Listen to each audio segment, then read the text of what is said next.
Tout à fait, Océane, c'est une vidéo glaçante dans laquelle on voit une femme complètement traumatisée qui arrive dans un commissariat pour porter plainte pour viol. Et je vous laisse justement regarder un extrait de cette vidéo. Il a crié quelque chose en arabe et il a arraché mon... Désolée de vous couper. Vous dites qu'il a crié en arabe?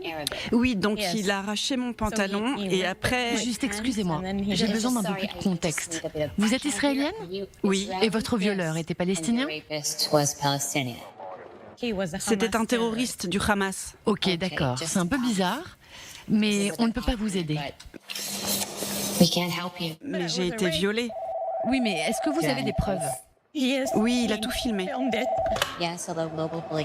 Ne le prenez pas personnellement, mais nos supérieurs ont décidé que toutes les violences contre les Israéliens étaient des actes de résistance. Donc la vidéo est devenue virale, elle a été vue des millions de fois et le but c'était de montrer justement le silence des organisations des femmes dans le monde pour montrer l'absurdité de la réalité, puisqu'avant on croyait les femmes, aujourd'hui on leur demande de prouver le crime dont elles ont été victimes.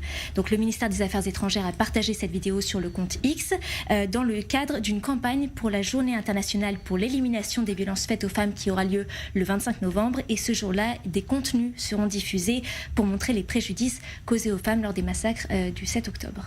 Et justement, dans cette optique, CNN a aussi publié une enquête avec des témoignages de viol, des témoignages qui se sont faits donc, le 7 octobre dernier. Oui, tout à fait. Le journaliste, il a apporté des dizaines de témoignages qui sont difficiles à entendre, avec des preuves que des viols ont été commis contre des femmes, des jeunes filles et même contre des hommes. Il écrit ensuite sur Twitter que c'est un crime terrible pour l'humanité et cela ne provoque pas la moindre indignation de la part de ceux qui ont hurlé à propos de MeToo.